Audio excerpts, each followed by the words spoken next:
জুলাই গণঅভ্যুত্থানের পর বাংলাদেশ ছেড়ে ভারতে আশ্রয় নেওয়া ৩ সাবেক সেনা কর্মকর্তাকে ঘিরে নতুন করে শুরু হয়েছে ব্যাপক আলোচনা।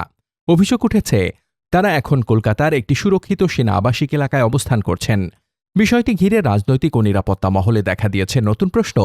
কেন তাদের এত কড়া নিরাপত্তা দেওয়া হচ্ছে, আর এর প্রভাবই বা কী হতে পারে বাংলাদেশের জন্য?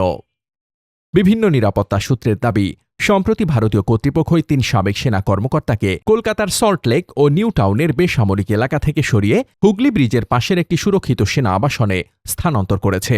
ওই এলাকায় বিশেষ অনুমতি ছাড়া সাধারণ মানুষের প্রবেশের সুযোগ নেই। আলোচনায় থাকা ৩ কর্মকর্তা হলেন lieutenant general Mohammad Mujibur Rahman, lieutenant general Mohammad Akbar Hossain এবং মেজর জেনারেল কবির আহমদ। অভিযোগ রয়েছে, তারা শেখ হাসিনা এবং ভারতে অবস্থানরত আওয়ামী লীগের কয়েকজন নেতার সঙ্গে যোগাযোগ রক্ষা করছেন এবং বিভিন্ন বৈঠকে অংশ নিচ্ছেন। বাংলাদেশের বিভিন্ন মামলায় এই ৩ সাবেক কর্মকর্তার বিরুদ্ধে আইনি কার্যক্রম চলমান রয়েছে। দুর্নীতি দমন কমিশনের মামলায় আদালত লেফটেন্যান্ট জেনারেল মুজিবুর রহমান ও তার স্ত্রীর কয়েকটি ব্যাংক হিসাব অবরুদ্ধ এবং কিছু স্থাবর সম্পত্তি জব্দের নির্দেশ দিয়েছেন। এছাড়া মেজর জেনারেল কবির আহমেদের বিরুদ্ধে আন্তর্জাতিক অপরাধ ট্রাইব্যুনালে মামলা চলমান রয়েছে এবং তার বিরুদ্ধে গ্রেপ্তারি পরোয়ানা জারির তথ্য প্রকাশিত হয়েছে।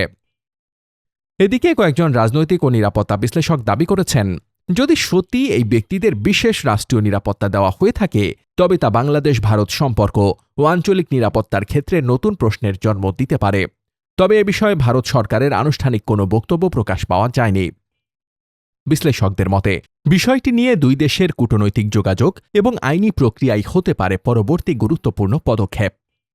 ৩ সাবেক সেনা কর্মকর্তাকে ঘিরে ওঠা সব দাবি, চলমান আইনি প্রক্রিয়া এবং দুই দেশের সম্ভাব্য কূটনৈতিক অবস্থান, সব মিলিয়ে বিষয়টি এখন রাজনৈতিক ও নিরাপত্তা অঙ্গনে অন্যতম আলোচিত ইস্যু। ভবিষ্যতে এ বিষয়ে নতুন কোনো সরকারি তথ্য বা আনুষ্ঠানিক প্রক্রিয়া আসে কিনা, সেদিকেই এখন সবার নজর।